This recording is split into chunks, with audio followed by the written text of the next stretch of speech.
మత్తయి సువార్త 11వ అధ్యాయము మొదటి నుంచి. యేసు తన 12 మంది శిష్యులకు ఆజ్ఞాపించుట చాలించిన తరువాత వారి పట్టణములలో బోధించుటకును ప్రకటించుటకును అక్కడి నుండి వెళ్ళిపోయెను. క్రీస్తు చేయుచున్న కార్యములను గూర్చి యోహాను చెరసాలలో విని, రాబోబువాడవు నీవేనా, మేము మరియొకని కొరకు కనిపెట్టవలనా అని ఆయనను అడుగుటకు తన శిష్యులు నంపెను. యేసు వారిని చూచి, మీరు వెళ్ళి విన్నవాటిని కన్నవాటిని యోహానుకు తెలుపుడి. గ్రుడ్డివారు చూపు పొందుచున్నారు, కుంటివారు నడుచుచున్నారు, కుష్ఠరోగులు శుద్ధులగుచున్నారు, చెవిటివారు వినుచున్నారు, చనిపోయిన వారు లేపబడుచున్నారు, బీదలకు సువార్త ప్రకటింపబడుచున్నది, మరియు నా విషయమే అభ్యంతరపడినవాడు ధన్యుడని ఉత్తరమిచ్చెను. వారు వెళ్ళిపోవుచుండగా యేసు యోహానును గూర్చి జనసమూహములతో ఇలాగ చెప్పసాగెను. మీరేమి చూచుటకు అరణ్యంలోనికి వెళ్ళితిరి? గాలికి కదులుచున్న రెల్లునా? మరి ఏమి చూడవెళ్ళితిరి? సన్నపు బట్టలు ధరించుకున్న మనుషున్నా? ఇదిగో సన్నపు బట్టలు ధరించుకుని వారు రాజగుహములలో నుందురు కదా. మరి ఏమి చూడవెళ్ళితిరి? ప్రవక్తనా? అవును గాని ప్రవక్త కంటే గొప్పవానని మీతో చెప్పుచున్నాను.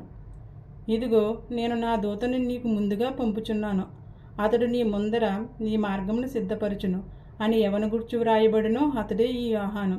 స్త్రీలు కనిన వారిలో బాప్తిస్మమిచ్చి యోహాను కంటే గొప్పవాడు పుట్టలేదని నిశ్చయముగా మీతో చెప్పుచున్నాను.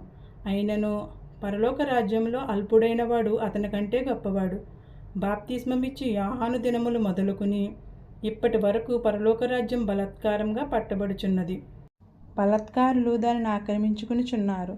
యోహాను కాలం వరకు ప్రవక్తలందరూ ప్రవచించుచూ వచ్చిరి, ధర్మశాస్త్రం సహా ప్రవచించుచుండెను. ఈ సంగతిని అంగీకరించుటకు మీకు మనసుంటే రాబోవు ఏలియా ఇతడే. వినుటకు చెవిగలవాడు వినుగాక. ఈ తరము వారిని దేనితో పోల్చెదను?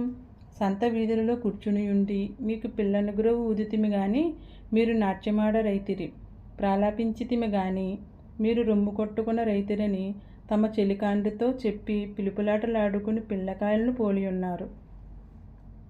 యోహాను తినకయు త్రాగకయు వచ్చును గనుక వీడు దయ్యము పట్టినవాడని వారనుచున్నారు.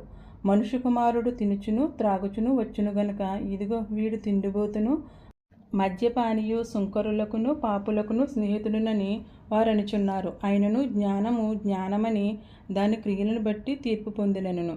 పిమ్మట ఏ ఏ పట్టణములలో ఆయన విస్తారమైన అద్భుతములు చేసినో ఆ పట్టణముల వారు మారు మనసు పొందకపోవుట వలన ఆయన వారినిట్ల గద్దింపసాగెను. అయ్యో కొరేజీనా, అయ్యో బెత్సయిదా, మీ మధ్యన చేయబడిన అద్భుతములు తూరు సీదోను పట్టణములలో చేయబడిన ఎడల ఆ పట్టణముల వారు పూర్వమే గోనుపట్ట కట్టుకుని బూడిద వేసుకుని మారుమనసు పొందియుందిరు. విమర్శ దినమందు మీ గతి కంటే తూరు సీదోనుల పట్టణముల వారి గతి ఓర్వదగినదై ఉండునని మీతో చెప్పుచున్నాను. కపెర్నహూమా, ఆకాశం మట్టునకు హెచ్చింపబడుదువా? నీవు పాతాళం వరకు దిగిపోయేదవు. నీలో చేయబడిన అద్భుతములు సొదొమలో చేయబడిన ఎడల అది నేటి వరకు నిలిచియుండెను. విమర్శ దినమందు నీ గతి కంటే సొదొమ దేశపు వారి గతి ఓర్వదగినదై ఉండునని మీతో చెప్పుచున్నాను నేను. ఆ సమయమున యేసు చెప్పినదేమనగా, తండ్రి, ఆకాశమునకును భూమికిని ప్రభువా, నీవు జ్ఞానులకును వివేకులకును ఈ సంగతులను మరుగుచేసి పసిబాలురకు బయలుపరిచినావని నిన్ను స్తుతించుచున్నాను.